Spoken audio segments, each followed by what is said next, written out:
Assalamualaikum warahmatullahi wabarakatuh. Pada yang terhormat Ibu kita hari ini sebagai calon ibu tunggal anak ke-9,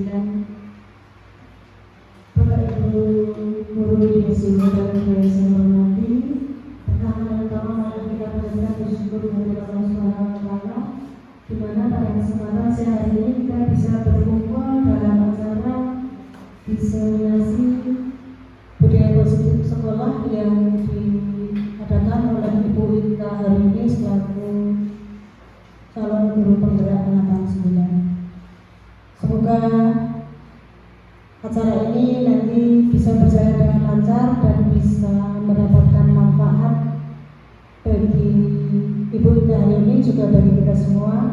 Malah kita ucapkan rasa syukur kita ini dengan bacaan Alhamdulillah dan Alhamdulillah. Semoga nanti dalam acara ini kita semua mendapatkan manfaat dari apa yang akan disampaikan Ibu Ika.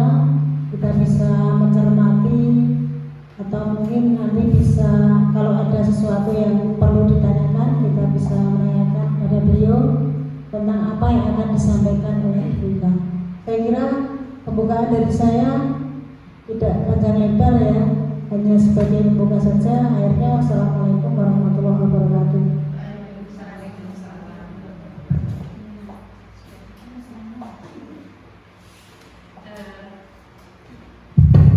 Bismillahirrahmanirrahim. Assalamualaikum warahmatullahi wabarakatuh.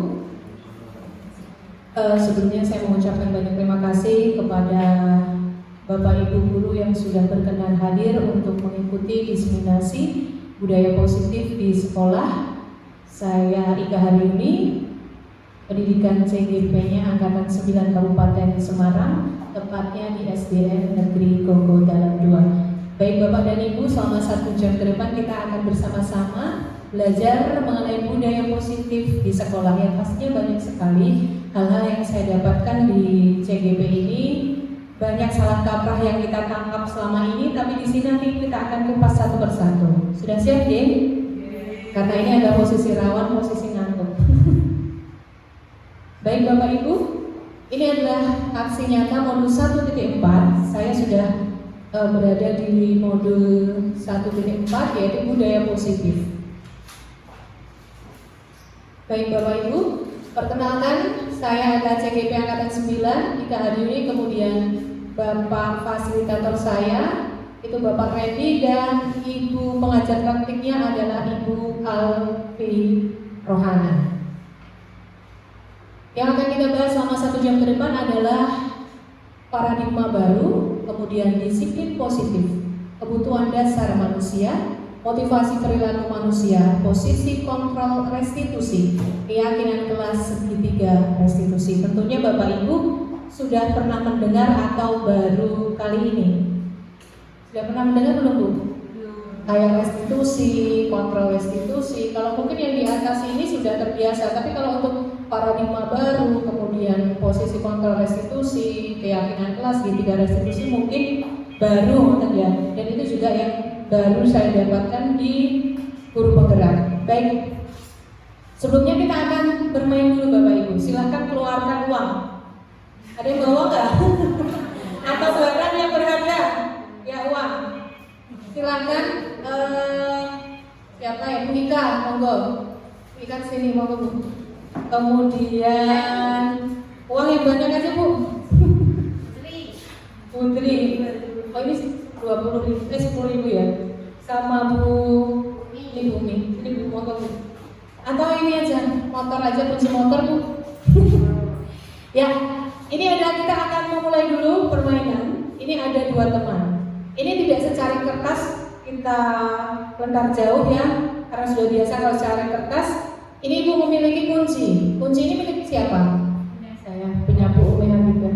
Bu Umi Habibah. Silahkan Bu dipegang sebentar. Agak kebesaran ini ya. Silahkan Bu dipegang. Dah. Bu Ika silahkan merayu, boleh diminta seumpama sampai kunci ini jatuh ke tangan Bu Ika, berarti jadi miliknya Bu Ika. Boleh diminta nggak? Coba paksa Bu Yunita. Pijat sebentar saja, nanti saya kembalikan. Sebentar saja Bu, nanti saya kasih hadiah. Coba direbut Bu, direbut. Boleh nggak? Boleh nggak? Boleh nggak? Nggak boleh. Oke, tepuk tangan dulu untuk kita semuanya, Bapak Ibu. Dari sini hal sepele aja lah, kalau di sini tadi cari kertas kita pakainya motor, itu adalah hal yang paling berharga. Tadi ada hal yang paling berharga yang dimiliki oleh Bu Umi. Seperti halnya ini Bapak Ibu, ketika kita menggenggam sesuatu milik kita, ketika milik kita diminta oleh orang lain dan itu kepentingannya adalah untuk kepentingan orang yang meminta tanpa kepentingan yang lain, tanda kutip, bukan untuk kemaslahatan umum, pasti kita menolaknya. Betul? Betul. Walaupun kita dirayu, kita disuap, kemudian menghardik, mengancam, tapi kalau ini punya saya tetap akan mempertahankannya. Seperti yang dilakukan Bu Umi tadi. Nah, apakah Bu Umi tadi membuka kepala tangannya? Membuka tidak? Tidak. Bu Umi tidak membuka kepala tangannya. Kemudian mengapa? Apa alasan Bu Umi tadi tidak membuka kepala tangannya? Kenapa Bu? Nah, kalau dilepas ya kontaknya dia Bu. Oh iya, jadi itu tadi kontaknya milik siapa? Milik saya. Ya, jadi itu adalah kontak milik Bu Umi. Bagaimana Bu Umi mempertahankan agar kontak ini tidak diambil oleh Bu Ika? Kemudian yang ketiga, dalam kegiatan ini sesungguhnya siapa yang memegang kendali atau kontrol untuk membuka atau menutup kepalan tangan tadi? Siapa Bu? Bu Umi. Oke, Bu Umi itu yang memiliki atau yang memaksa? Saya yang memiliki. Tadi Bu Ika mau memaksa tapi tetap saya. Baik, jadi di sini kita bisa melihat bahwa yang memegang kendali atau memegang kontrol untuk membuka tangan itu adalah diri kita sendiri. Seperti halnya yang bisa kita lakukan dalam kehidupan sehari-hari. Nah, dari kegiatan ini saya belajar bahwa manusia memiliki keinginan untuk mempertahankan sesuatu berharga baginya. Kita akan melakukan apa saja untuk melindungi hal-hal yang penting bagi kita, bahkan jika hal itu berarti harus menghadapi tantangan atau kesulitan. Baru ada ya Bu? Dilanjut apa? Dimatikan dulu? Dimatikan dulu aja. Duh.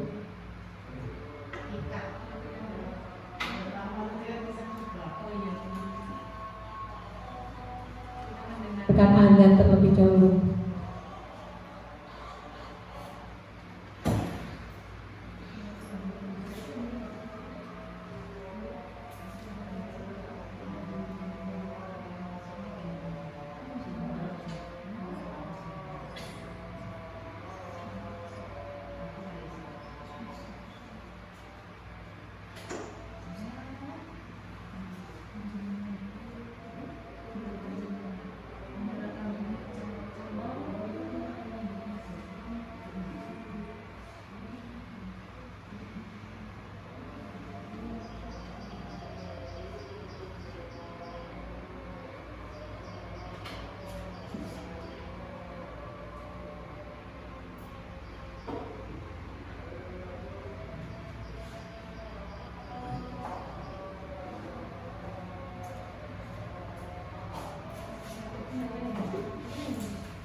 Baik Bapak dan Ibu, kita akan melanjutkan kembali kesimpulan kegiatan yang tadi kita lihat dari Bu Umi dan Bu Ika.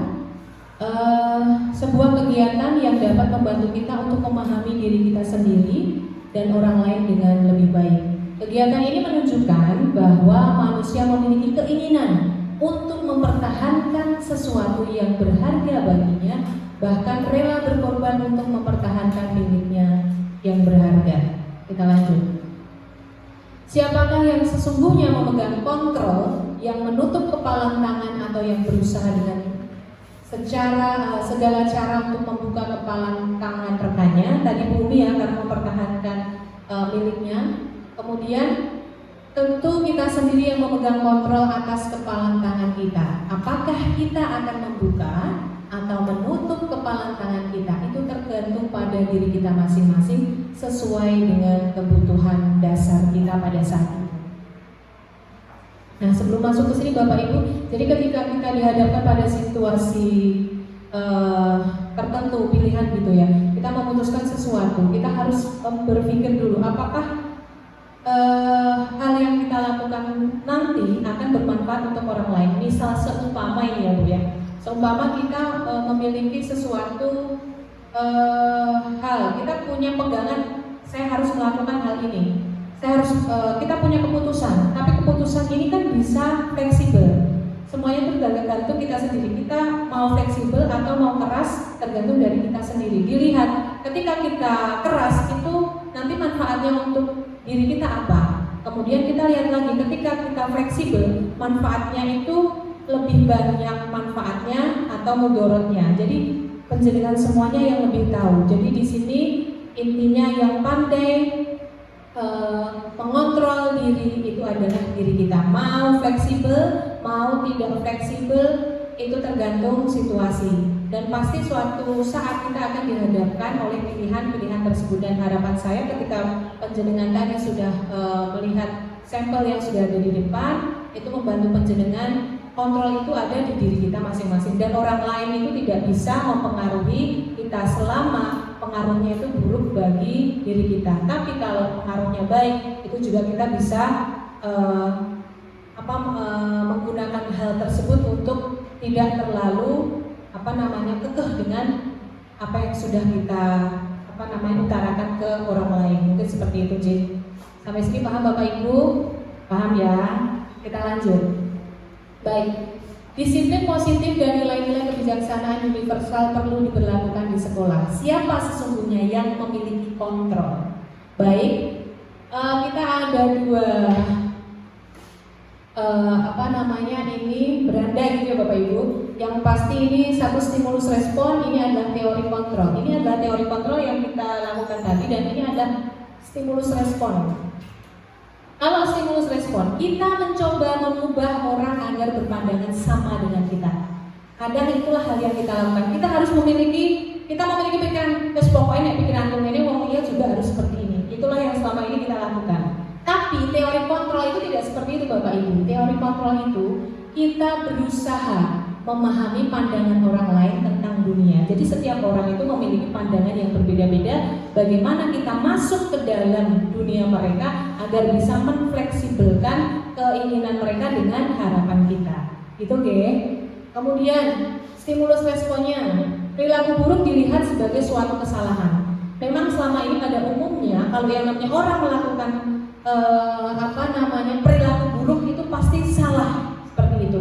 Tapi kalau teori kontrol tidak berlaku seperti itu Bapak Ibu. Teori kontrol itu adalah semua perilaku memiliki tujuan, walaupun sebenarnya itu buruk. Tapi kita harus flashback ke belakang mencari sebenarnya apa sih yang terjadi sama orang ini kok berperilaku buruk. Jadi mungkin ada alasan-alasan tertentu. Jadi kita tidak boleh ngejudge orang secara langsung, tapi harus mencari masalah atau akar permasalahan atau tujuan dia melakukan hal seperti itu. Seperti halnya dengan siswa, ketika siswa melakukan kesalahan selama ini ya kita berpikirnya ini salah. Tapi terkadang kita tidak menilik ke belakang bahwa anak itu memiliki sesuatu atau masalah pada dirinya yang seharusnya kita ikut memecahkan dalam hal itu gitu. Kemudian orang bisa mengontrol saya. Kita berpikir aku terpengaruh yang kalau gitu. Tapi kalau di teori kontrol adalah Anda tidak bisa mengontrol hanya Anda yang bisa mengontrol diri Anda. Jadi yang bisa mengontrol itu adalah diri kita. Orang lain tidak bisa mengontrol, walaupun kita dihardik, diancam, dikecam seperti itu, yang bisa mengontrol adalah diri kita. Yang berikutnya adalah saya bisa mengontrol orang lain, kita tidak bisa mengontrol orang lain. Kemudian pemaksaan ada pada saat rujukan gagal. Jadi seperti tadi Bu Ika pertama membujuk dulu Bumi untuk menyerahkan, akhirnya gagal. Nah yang terjadi adalah dipaksa. Nah yang pastinya dalam teori kontrol itu tidak ada yang namanya pemaksaan ada pada saat rujukan gagal, itu tidak. Tapi kalau teori kontrol itu kolaborasi dan konsensus menciptakan pilihan-pilihan baru. Jadi kolaborasi intinya adalah adanya saling kesepakatan ketika ada suatu tindakan yang harus kita lakukan untuk kepentingan bersama. Ketika tadi kita kekeh dengan apa yang sudah kita putuskan misalnya, tapi untuk mencairkan suasana bagaimana kita berbicara dengan orang banyak, berkolaborasi, kemudian konsensus itu bagaimana pendapat orang-orang agar situasi ini dapat mencair seperti itu. Jadi paham Bapak Ibu? Kemudian kalau di stimulus respon model berpikir menang atau kalah. Tapi kalau di teori kontrol itu model berpikirnya adalah menang, dan menang. Bagaimana saya harus menang? Kita lanjut. Jadi pembelajaran yang saat ini yang dikejar-kejarkan oleh pemerintah itu adalah pembelajaran dengan paradigma baru. Pembelajaran dengan paradigma baru dirancang berdasarkan prinsip pembelajaran yang berdiferensiasi, sehingga setiap murid belajar sesuai dengan kebutuhan dari tahap perkembangan untuk mewujudkan profil pelajar Pancasila. Nah di sini Bapak Ibu, profil pelajar Pancasila itu bisa kita lihat ada beriman dan bertakwa kepada Tuhan Yang Maha Esa, kemudian mandiri seperti yang pernah saya utarakan beberapa saat yang lalu, kemudian bernalar kritis, kemudian bergotong royong, kreatif, dan berkebinekaan global. Nah, kemudian ini dia disiplin positif. Disiplin adalah kepatuhan terhadap nilai dan norma yang berlaku.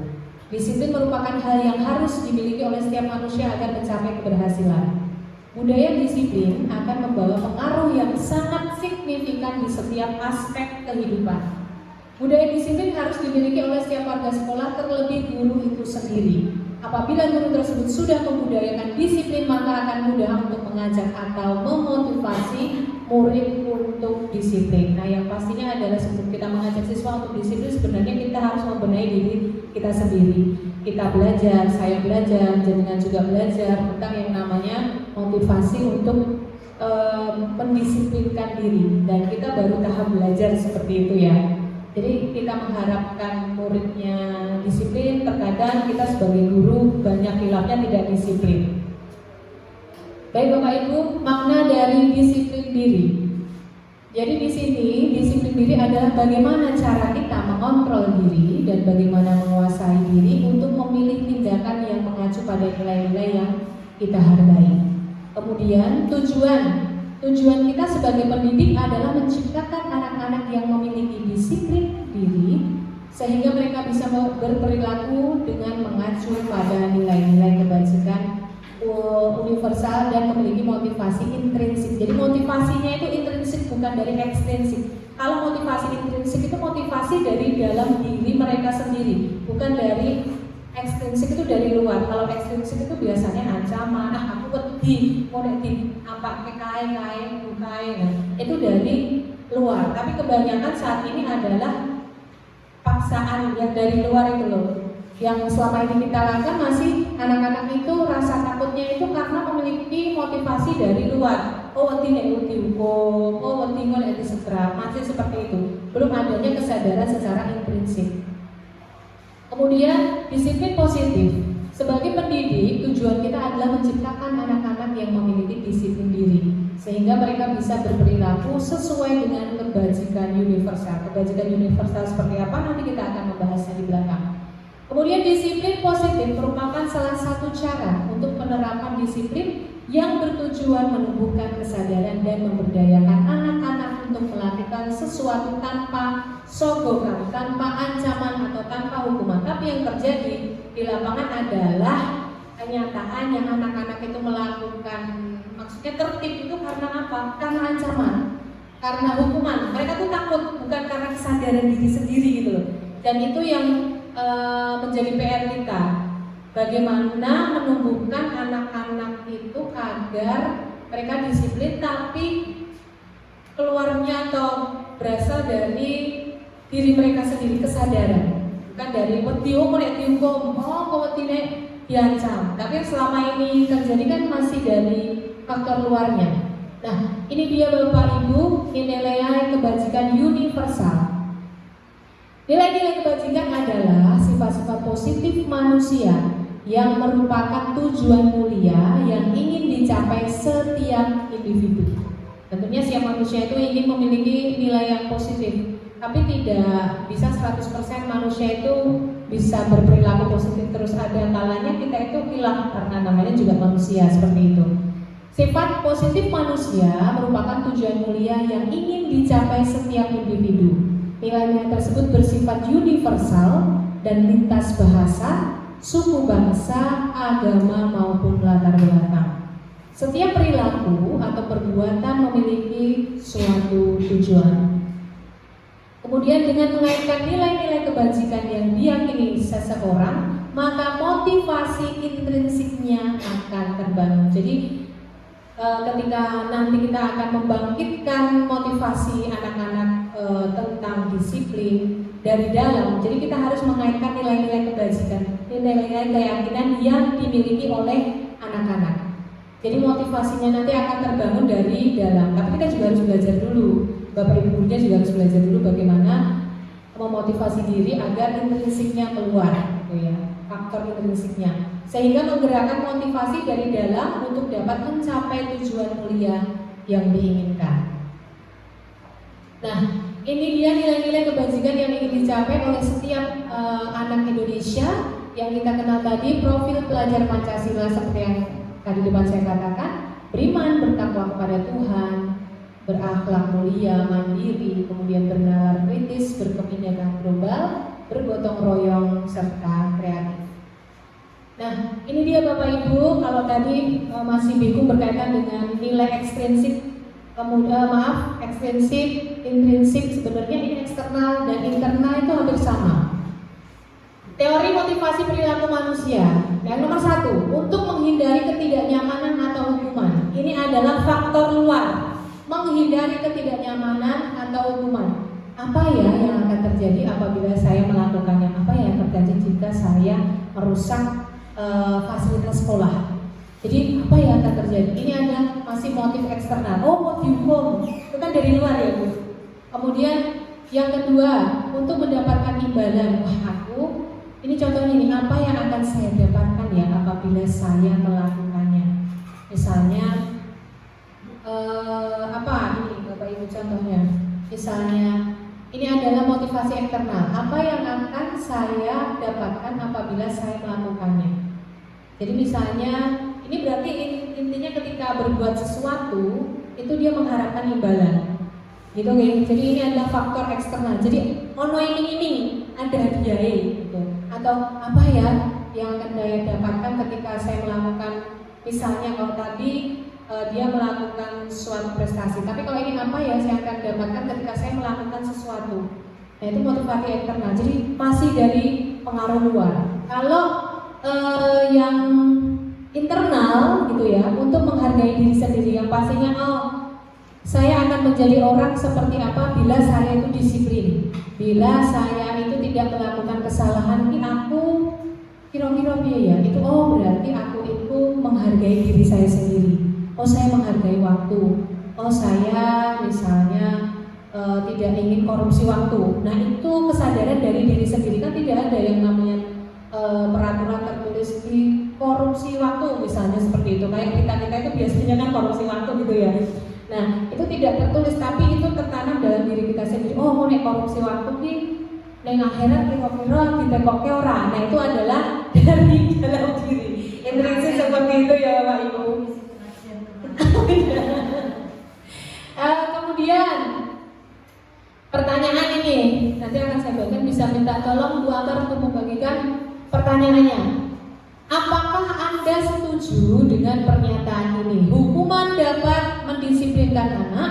Kemudian 2, pemberian hukuman dengan hal positif seperti membaca atau membersihkan halaman sekolah dapat meningkatkan disiplin anak. Kemudian memberi penghargaan dapat meningkatkan motivasi belajar anak. Tolong Bu, dibagikan ke Bapak Ibu. 3 berarti ya Bu ya. Sesuai dengan pengalaman Bapak Ibu. Silakan nanti ditulis.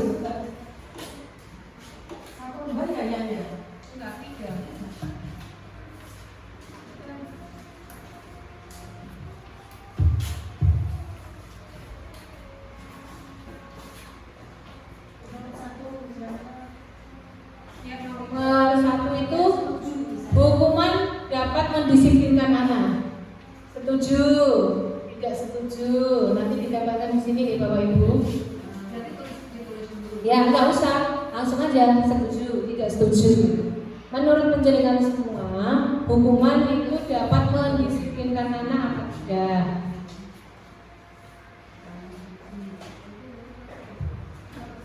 Jadi silakan ditempel di sini, geng. Kemudian memberi penghargaan itu di sini. Berarti soal yang pertama, hukuman dapat mendisiplinkan anak, setuju atau tidak? Kemudian pemberian hukuman dengan hal positif seperti membaca atau membersihkan halaman sekolah dapat meningkatkan disiplin anak. Jawabannya dapat atau jawabannya tidak.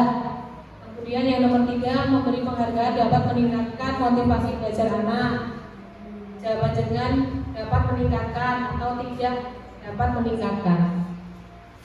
Yang sudah selesai bisa ditempel di depan Bapak Ibu. Tidak setuju dapat, tidak pakai alasan ya? Gak usah. Soalnya banyak yang salah kaprah di sini termasuk saya. Dan saya baru dapat di guru penggerak ini. Enggak, yang sudah silakan ke depan. Hukuman dapat mendisiplinkan anak. Setuju atau tidak setuju?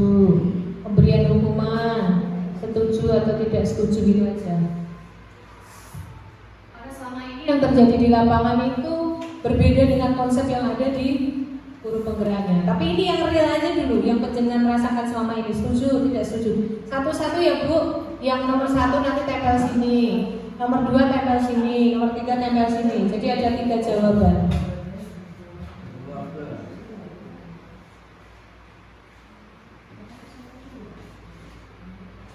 Sudah Bu, kalau sudah silakan ditempel sesuai dengan ini nomor 1. Di sini Bu, nomor 1. Tempel dulu nomor 1. Nomor 2, monggo Bu.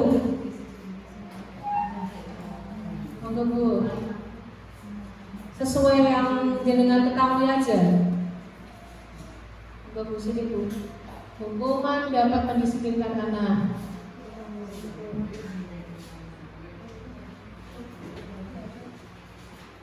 Tadi aja.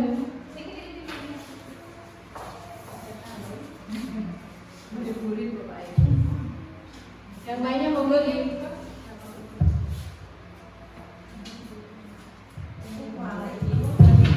Bu Ambar tadi yang membagikan ya kan ada.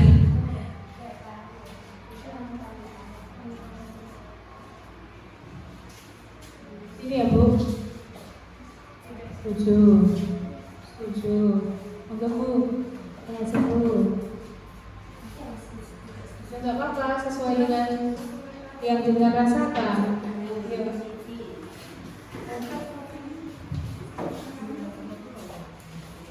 Nah ini Bu Ambar. Ini sudah ada. Nanti pembagiannya yang ada tekanannya ya Bu.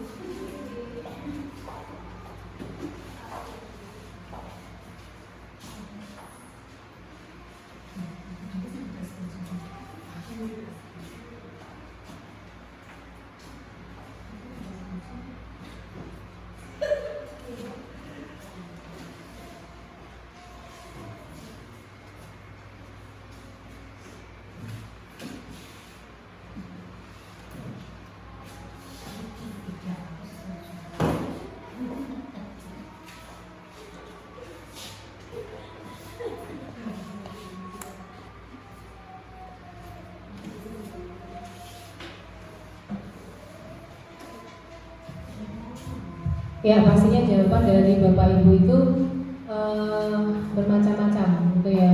Dan dalam guru penggerak itu tidak ada kata salah. Wah, aku udah salah, nggak ada. Jadi semua jawaban itu benar. Tapi kita akan samakan persepsinya seperti itu.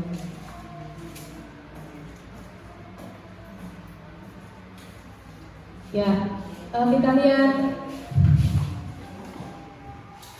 untuk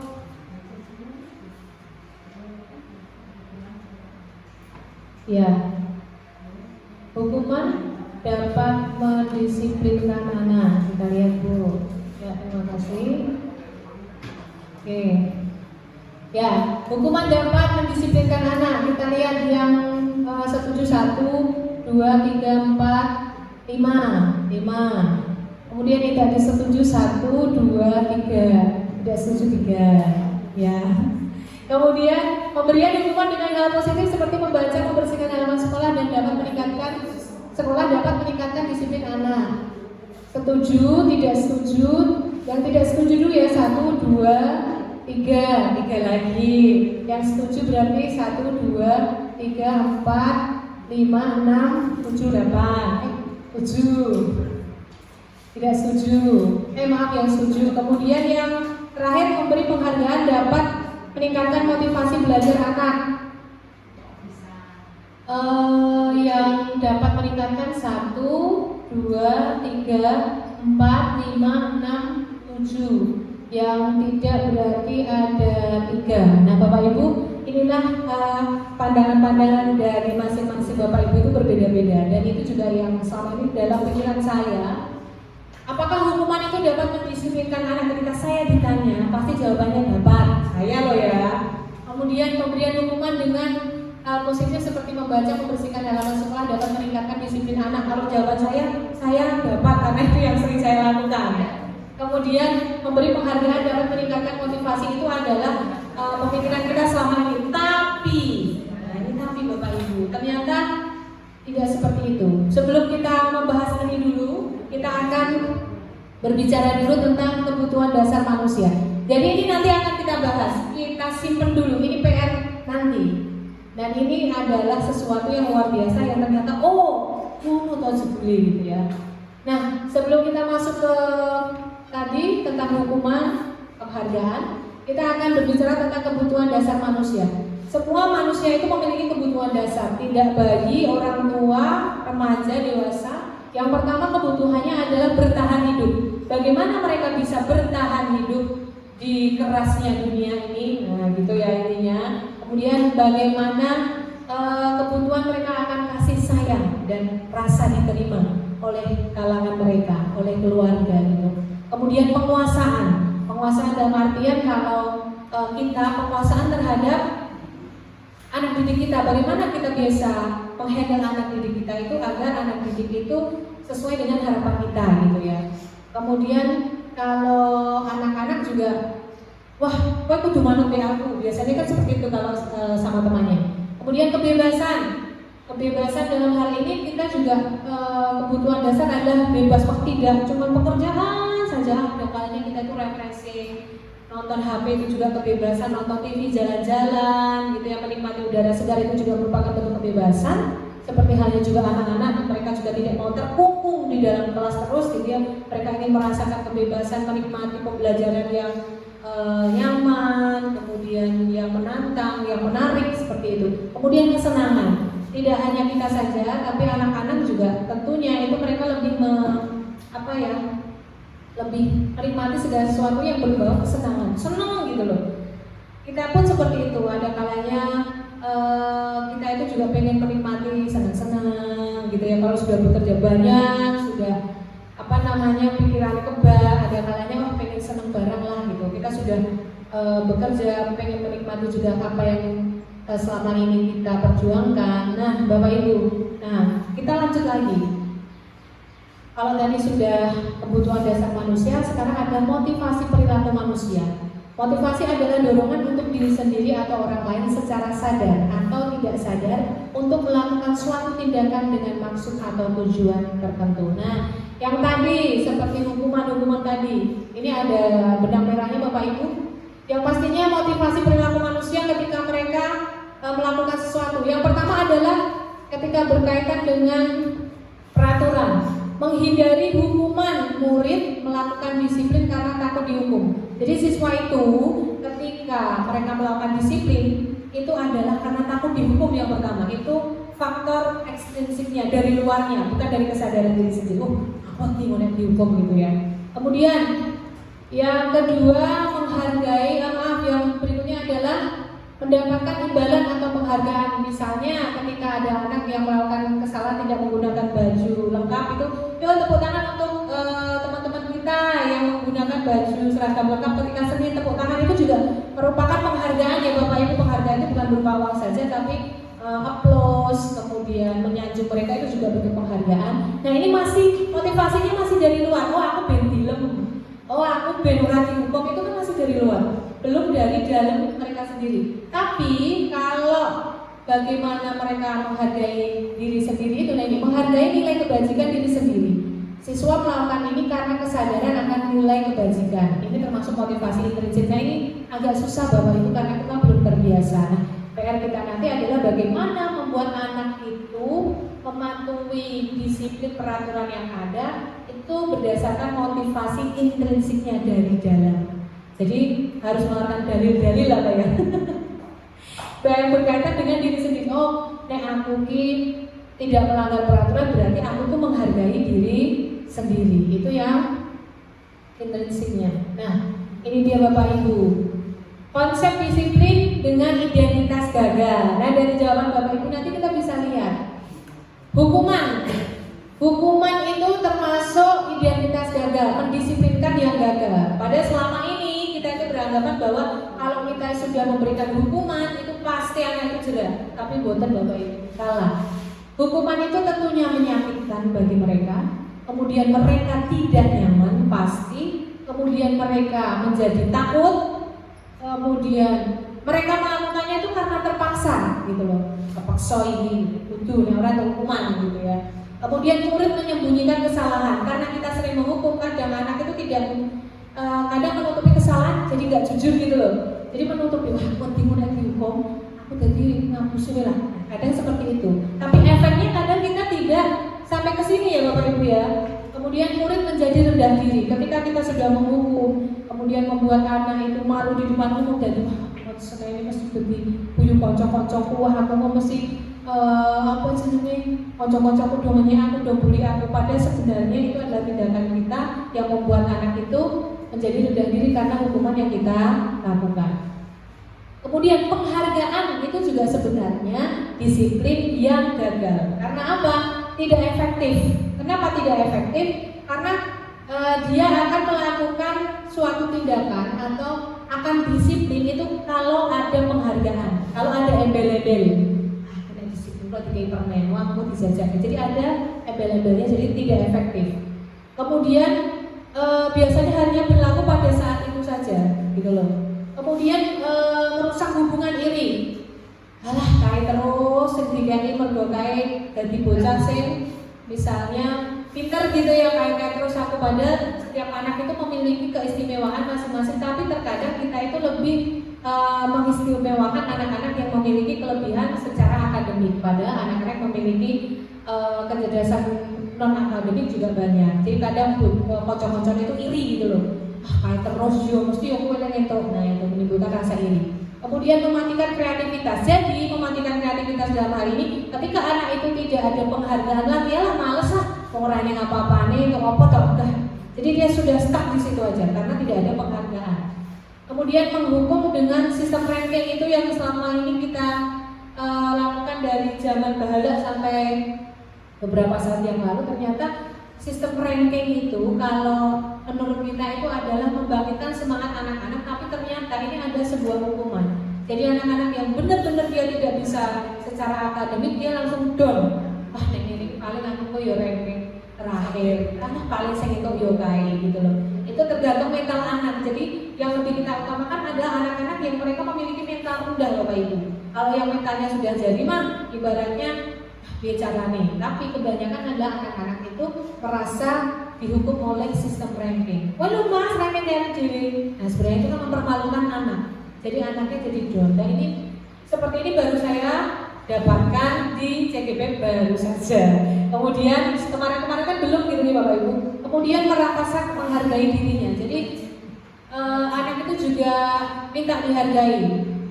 Murid juga minta dihargai, seperti hanya kita. Jadi jangan mempermalukan anak didik itu di depan teman-temannya. Kita lanjut Bapak Ibu. Kemudian konsep disiplin dengan identitas sukses. Nah, ini yang dibilang sukses. Jadi menghukum pemberian penghargaan itu efektif tidak? Tidak ya. Jadi tidak efektif. Tapi itulah yang sudah menjadi pemikiran kita selama ini secara turun-temurun. Jadi tidak apa-apa. Saya juga baru dapat di guru penggerak. Jadi ternyata penghargaan itu ternyata tidak bagus. Kemudian hukuman juga tidak bagus. Kemudian konsep disiplin dengan identitas sukses bagaimana sih gitu ya? Agar anak ini bisa menjalankan disiplinnya. Yang pertama ada konsekuensi, kemudian restitusi. Apa itu restitusi itu ya?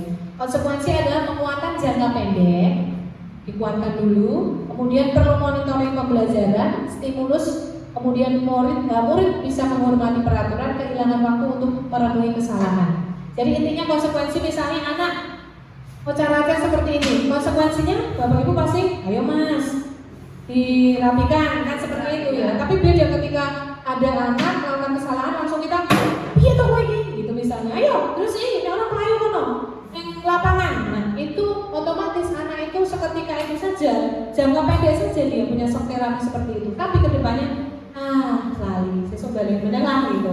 Jadi dan yang pasti anak itu pasti akan merenungi, wah aku mau sesungguhnya guruku, dengar kocok-kocokku aku isi gitu loh. Itu yang konsekuensi. Kemudian kalau restitusi, nah dengan adanya restitusi ini Bapak Ibu murid bertanggung jawab atas perilakunya. Fokus pada pemecahan masalah dalam jangka panjang tentunya. Intinya adalah ketika anak ini memiliki suatu kesalahan, kemudian dipecahkan secara bersama, itu nanti efeknya sampai panjang. Jadi, biar diajari guruku, nek aku melakukan kesalahan, aku butuh ini, gitu loh. Kemudian teori kontrol diri, dirinya memegang kontrol, aku butuh piye, gitu ya. Kemudian murid bersemangat memperbaiki kesalahan karena namanya manusia tidak akan pernah luput dari yang namanya kesalahan. Kita lanjut. Kemudian dihukum oleh penghargaan seperti tadi Bapak Ibu saya tanya, memberikan penghargaan dapat meningkatkan motivasi belajar karena ternyata, foto undung ini ya. Gak apa-apa. Dihukum oleh penghargaan. Yang pastinya penghargaan itu pengaruh jangka pendek dan jangka panjangnya. Jadi jangka panjang dan jangka pendeknya, mungkin jangka pendeknya mereka ini aku semangat untuk hadiah dan hadiah. Ini orang yang hadiah, enggak aku lah, foto. Jadi gitu loh. Kemudian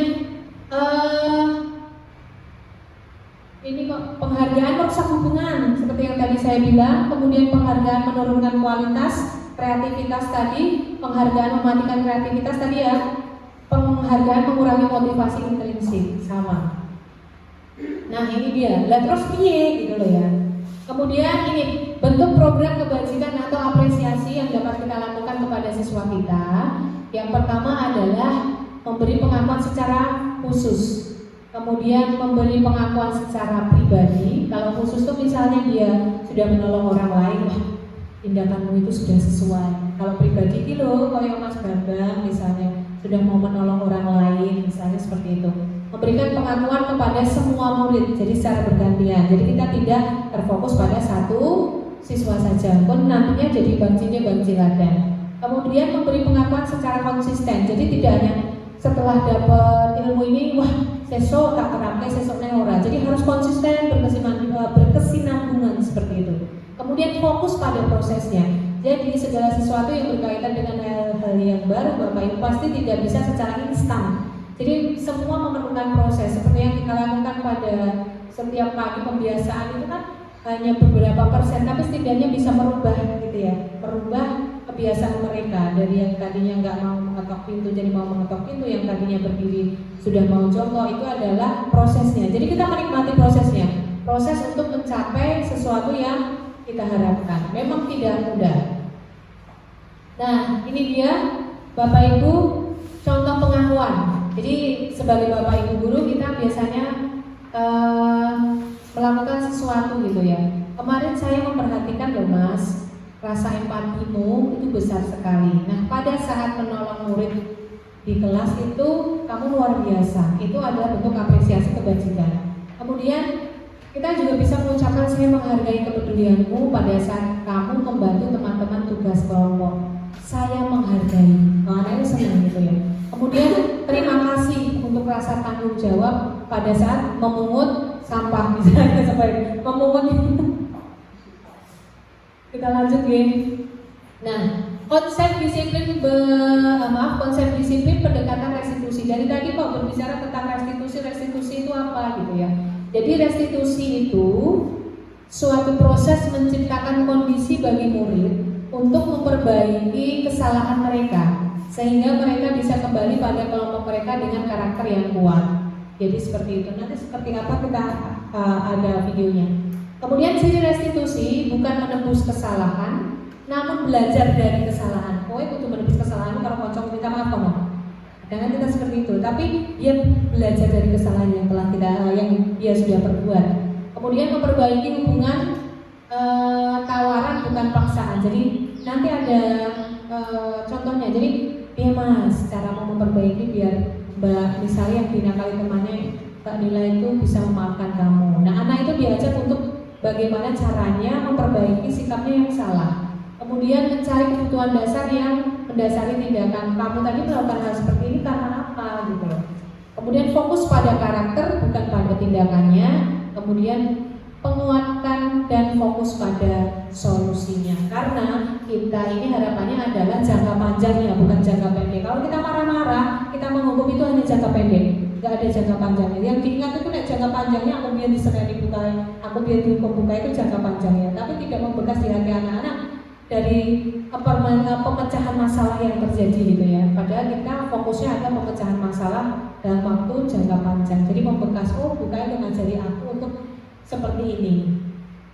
Nah ini perbedaan sikap ketika Bapak Ibu guru melakukan hukuman, konsekuensi dan restitusi. Jadi seperti ini Bapak Ibu. Kalau hukuman itu guru memarahi, gitu ya. Kemudian kalau konsekuensinya guru memberikan konsekuensi untuk mengerjakan PR-nya saat istirahat atau dikerjakan sebanyak 5 kali. Biasanya seperti itu konsekuensinya.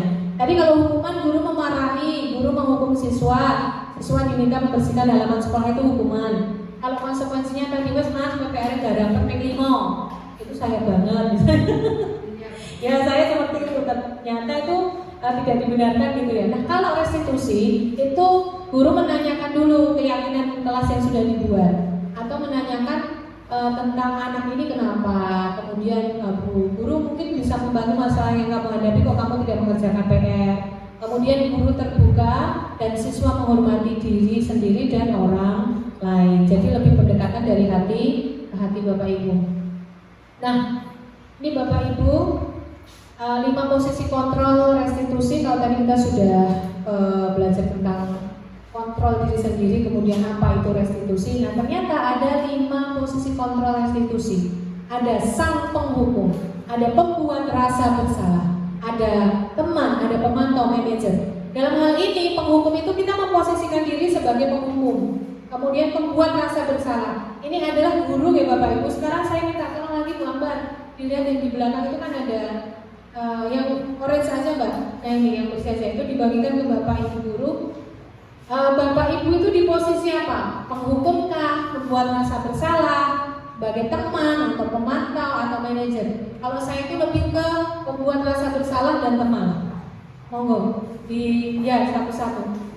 Jujur aja. Maksudnya kalau saya itu pembuat rasa bersalah pasti. Membuat anak itu bagaimana merasa bersalah sama ini gitu loh. Monggo tidak apa-apa. Ya jujur aja. Karena ini kan kita hanya sebenarnya posisi kita itu di mana gitu loh. Selama ini memperlakukan peserta didik, ketika peserta didik itu melakukan kesalahan itu kita berdiri di posisi mana gitu ya. Membuat merasa bersalah atau penghukum, atau kita memposisikan diri sebagai teman, atau kita memposisikan diri kita sebagai pemantau murid kita atau sebagai manajer. Ini untuk tahap selanjutnya. Iya, pernyataan saja. Nanti ditambahkan di sini aja.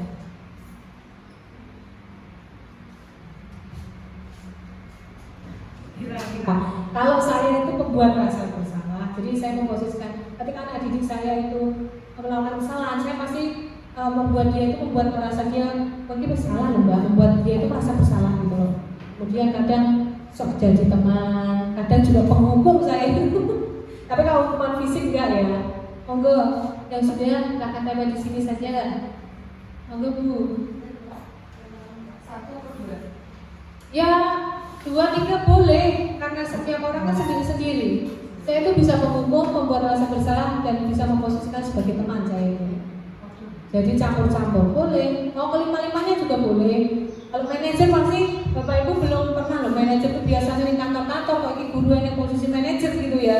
Ada di posisi manajer itu guru itu berperan sebagai manajer juga. Kan manajer keuangan.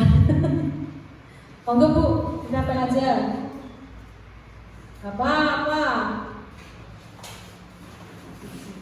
Ini. Ya.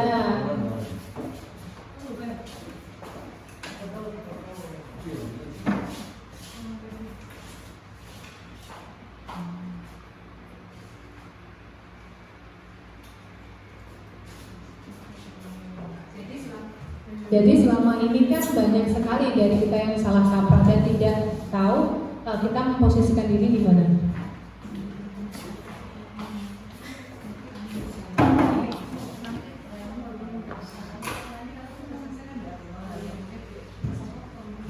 Ya, namun di Bapak Ibu ada yang membuat rasa bersalah dan teman saya, membuat rasa bersalah penghukum dan teman saya, penghukum teman, membuat rasa bersalah teman, pemantau penghukum, membuat rasa bersalah penghukum teman, pemantau, membuat rasa bersalah manajer. Siapa ini manajer? Kepala ya. Apa itu manajer? Nanti kita lihat dulu. Kalau saya masih rata-rata dari teman-teman itu menghukum, membuat rasa bersalah teman. Kita lihat. Nah, kita di posisi di mana sudah? Nah, apa sih, seperti apa sih posisi kontrol penghukum itu? Nah, biasanya kata-kata yang keluar itu kalau penghukum, kalau sudah ada aturan harus dipatuhi. Ayo, buat barisan sendiri di depan. Ayo. Nah, biasanya kan gitu ya. Itu yang kita lakukan. Hari Senin. Kadang kan mahasiswa itu juga bilang gitu loh. Kemudian membuat rasa bersalah. Mas susah sekali kamu ini ya, diberitahu guru kecewa loh sama kamu. Nah, itu bikin rasa bersalah. Melasting-lasting ngantem anaknya gitu loh. Kecewa saya sama kamu. Kalau teman, ayo yang tertib, gak apa-apa. Kali ini kamu salah gak apa-apa. Jangan diulangi ya, santai saja sama guru. Nah, kadang sikap seperti itu malah anak itu menjadi meremehkan kita gitu loh. Kemudian pemantau. Mas, kamu sudah melanggar. Ayo, apa konsekuensinya dan peraturannya? Nah, seperti itu. Agak ada grade-nya lagi, lebih tinggi. Kemudian kalau manajer, pertanyaannya beda. Itu levelnya berbeda.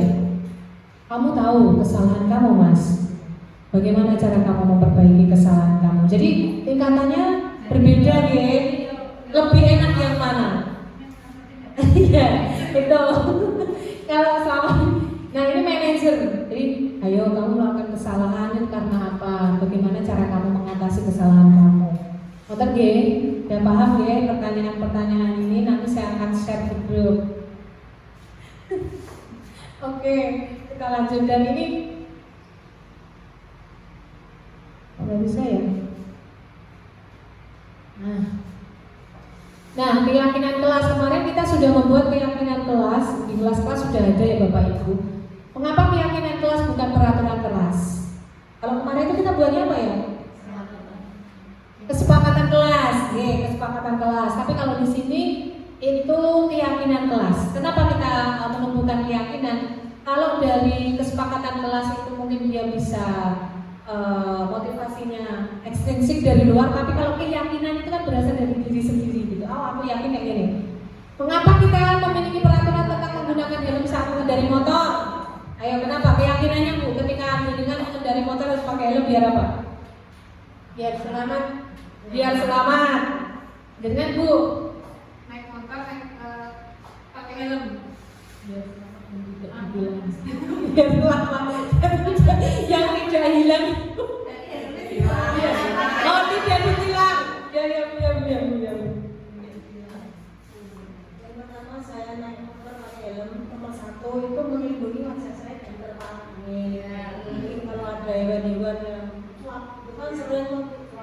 kalau pasalnya itu kan yang kedua itu melindungi kepala dari panas. Kemudian kita tidak minta ya kalau kita jatuh itu kepala kita terlindungi. Ya, ada lagi banyak sekali. Ada mau pakai helm? Sama seperti Mbak Karen, kalau saya jarang pakai helm. Oh iya. Jadi semua memiliki keyakinan kalau pakai helm itu tadi biar tidak kena hewan. Terus biar dia apa Bu? Keselamatan. Kalau biar tidak kena hewan berarti itu ekstrim dari eksternal apa internal Bu? Hewan kena kita. Internal apa eksternal? Eksternal dari luar, oh aku ini hewan. Tapi kalau keselamatan itu internal atau eksternal? Internal ya, jadi bisa membedakan. Kemudian, mengapa kita memiliki peraturan tentang penggunaan masker dan mencuci tangan setiap saat? Biar apa? Apa Bu? Kalau kita menggunakan masker itu biar apa? Pertama, biar kalau ada kutu yang masuk kan tersaring di masker itu. Yang kedua, agar virus kita atau tidak tertular virus oleh orang lain. Oke. Kalau cuci tangan? Biar bersih. Biar bersih. Kalau bersih berarti sehat. Berarti kalau bersih sehat itu berasal dari diri sendiri internal gitu ya. Tapi kalau tadi virus-virus biar tidak masuk itu berarti eksternal apa internal? Biar virus-virus tidak masuk. Eksternal misalnya. Atau di Bapak Ibu jadi paham. Ya itu keyakinan kelas. Jadi sudah bisa membedakan keyakinan kelas. Aku nek gue helm demi keselamatan. Oh, yang aku mencuci tangan pakai masker itu biar sehat. Itu keyakinan dalam diri sendiri. Tapi nek, oh aku wedi ada hewan, itu berarti eksternal. Oh aku wedi misalnya ketularan penyakit. Nah seperti itu juga dari luar. Nah itu seperti halnya ketika kita membuat keyakinan kelas itu harus sesuai dengan apa yang ada di hati anak-anak. Yang apa yang mereka yakini gitu loh. Yang satunya orientasi kepada siswa tentang pentingnya kesepakatan kelas atau keyakinan kelas. Kemudian menyepakati waktu diskusi. Ini sudah kita lakukan di Bapak Ibu. Jadi saya membaca saja. Guru memimpin diskusi, guru menampung ide-ide dari anak-anak tersebut. Kemudian harus ada umpan balik. Kemudian hasil diskusi disimpulkan. Kemudian poster dirancang dan rancangan poster dievaluasi, mengevaluasi kembali kesepakatan atau keyakinan kelas terus kita tempelkan. Itu sudah kita lalui. Nah, pembentukan keyakinan kelas. Yang pastinya ketika kita ingin membuat keyakinan kelas itu pernyataannya harus universal, umum dulu. Kemudian dibuat dalam bentuk positif. Kemudian sedikit saja agar mudah diingat. Kemudian sesuai dengan keadaan kelas agar mudah diterapkan, semua murid dilibatkan. Jadi dalam hal ini dibuat dalam bentuk positif keyakinan kelas itu berarti tidak boleh ada kata tidak boleh ramai, itu bukan kalimat positif gitu ya. Nanti kita akan belajar. Nah ini peraturan dan keyakinan kelas. 1. Peraturan kelas itu seperti selalu kembalikan buku ke tempatnya. Kalau keyakinan kelas itu adalah bentuk tanggung jawab. Seperti itu. Jadi itu ada kalimat positifnya tanggung jawab. Kalau berkaitan dengan tanggung jawab nanti, oh aku ini butuh tanggung jawab, itu keyakinan. Terus dilarang mengganggu orang lain, berarti menghormati orang lain. Jadi di kelas nanti ini keyakinan kelasnya, bukan yang itu belum kalimat positif. Kalau ini kalimat positif. Hadir sekolah 15 menit sebelum pembelajaran dimulai. Ini berarti menghormati orang lain dan berkomitmen. Oh saya punya komitmen, itu keyakinannya. Kemudian peraturannya dilarang melakukan kekerasan, berarti ini keselamatan, menghormati orang lain. Dilarang menggunakan narkoba, di sini tidak ya. Kalau berarti tidak sesuai dengan apa yang dikatakan tadi, harus sesuai dengan lingkungan. Alhamdulillah di sini tidak ada. Bergantian atau menunggu giliran, itu kata-katanya diganti dengan menghormati orang lain atau sabar. Gunakan masker, berarti keyakinannya adalah kesehatan. Kemudian jangan berlari di kelas atau koridor, itu adalah keyakinannya adalah keselamatan. Monggo Bapak Ibu kita bisa lihat mana ini yang termasuk keyakinan kelas. Yang A apa yang B? Boleh beda. Yang A, kesepakatan kelas dapat tepat waktu mengucapkan salam menjaga kebersihan sekolah, berdoa sebelum dan sesudah kegiatan, aktif dalam pembelajaran. Kalau yang B, kami guru dan murid saling menyayangi, kami murid yang semangat belajar, kami murid yang peduli dengan teman. Ayo yang mana? Pasti ada jawabannya berbeda-beda. Kalimat positif. Yang keyakinan, yang diyakini. Yang diyakini. Yang mana? Yang G. Yang B. Kalau yang A itu masih dalam bentuk peraturan, belum gitu loh, belum membuat yakin gitu ya. Datang tepat waktu mengucapkan salam itu kayaknya cuma peraturan yang tertempel aja gitu loh. Tapi kalau sudah berkaitan dengan saling menyayangi, oh iya. Kalau terus sangat semangat belajar, apa harus semangat belajar kan dari dalam diri sendiri.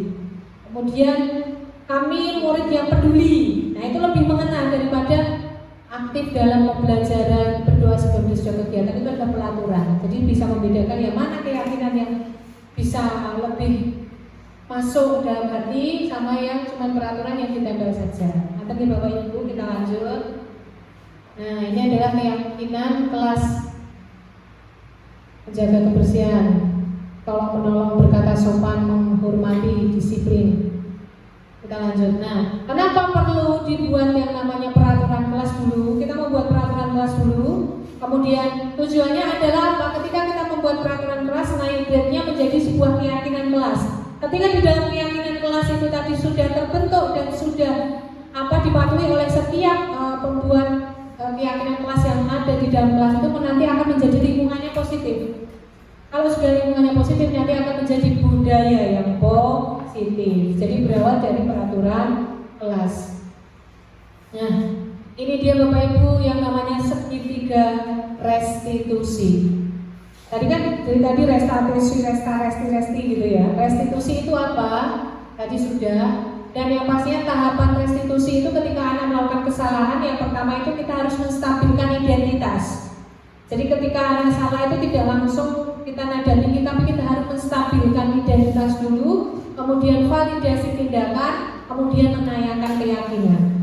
Menstabilkan identitas itu seperti apa? Tahap pertama ini adalah bertujuan untuk membantu anak mengubah dirinya dari yang sering salah menjadi sukses dalam konteks disiplin positif. Hal ini berarti menciptakan situasi yang membantu anak merasa aman, diterima, dan memiliki nilai, gitu ya. Kemudian kalau validasi tindakan yang salah mengajarkan kita untuk mencoba memahami niat di balik tindakan buruk, gitu ya. Jadi teori kontrolnya mengatakan bahwa semua tindakan termasuk yang salah ini pasti memiliki alasan. Dengan memahami alasan di balik tindakan tersebut, kita dapat lebih efektif mendekati situasi ini. Kemudian menanyakan keyakinan kelas. Jadi ketika kita sudah membuat keyakinan kelas di kelas tadi, kemudian kita menanyakan gitu loh. Setelah anak merasa sukses dan tindakannya diakui, langkah terakhirnya adalah bertanya apa yang dia percaya dan ingin jadi apa. Ini adalah langkah kritis dalam membantu anak merenungkan tindakannya, serta membantu mereka memahami bagaimana tindakan tersebut dapat lebih baik dilakukan di masa depan. Dan yang pastinya ini menghindari anak dihakimi dan pasti diterima lagi dalam kelompoknya. Contoh kalau menstabilkan identitas, bahwa kenapa kamu terlambat, kemudian yang namanya validasi tindakan, yang namanya manusia itu biasa melakukan kesalahan, ada kata-kata seperti itu. Terus nanti ada contohnya, kalau menanyakan keyakinan, kamu masih ingat gak keyakinan kelas yang kita buat? Nah ini contohnya, kedengeran gak ya?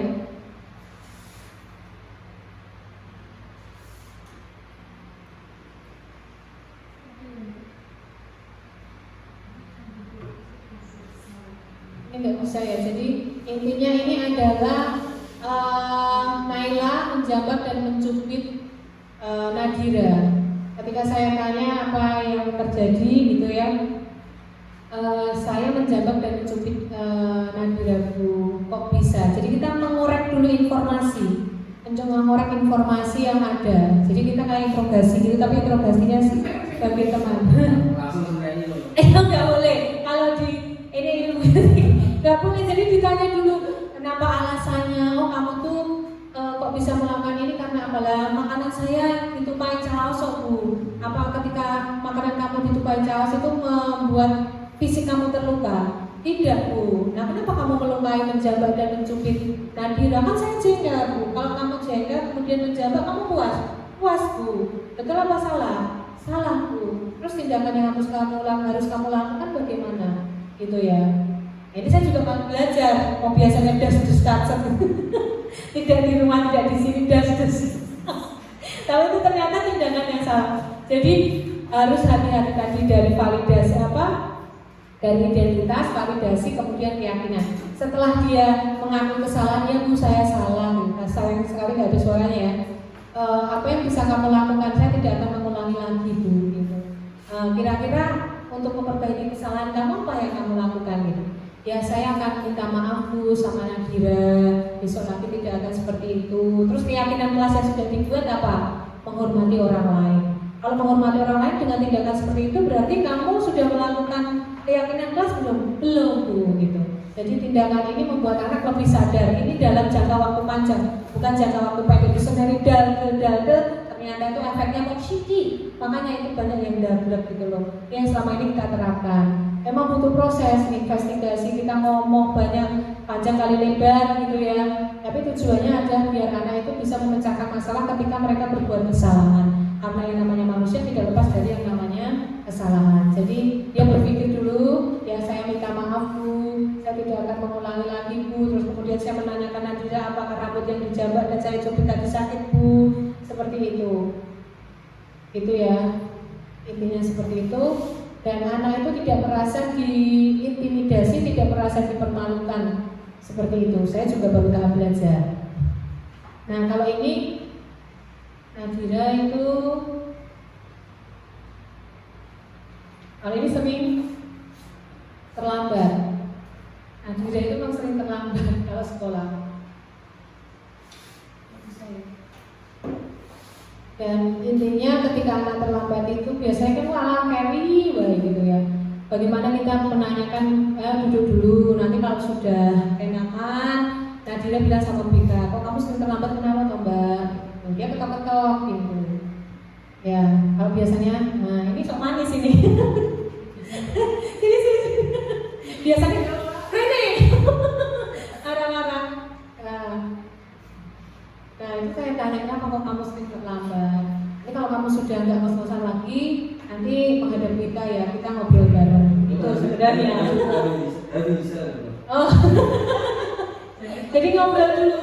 Setelah itu kalau istirahat, tidak ngos-ngosan lagi, kita ngomong baik-baik. Kenapa kamu sering terlambat? Kita korek dulu.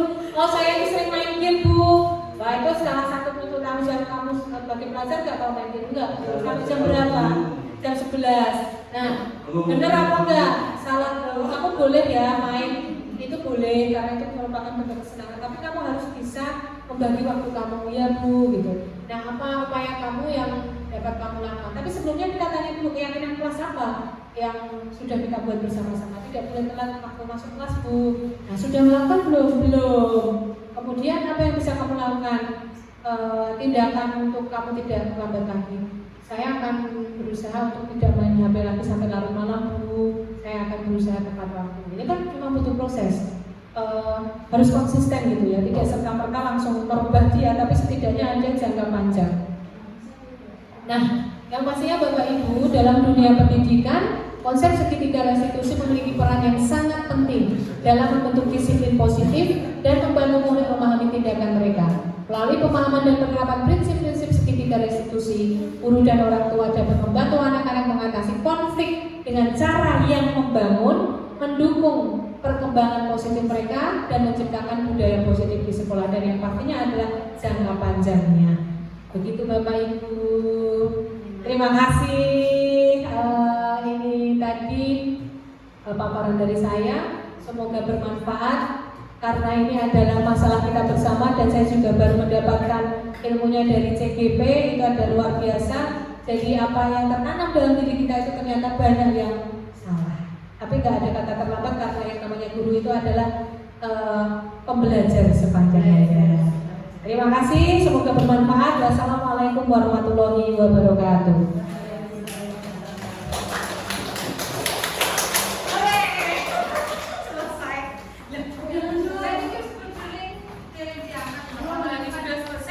udah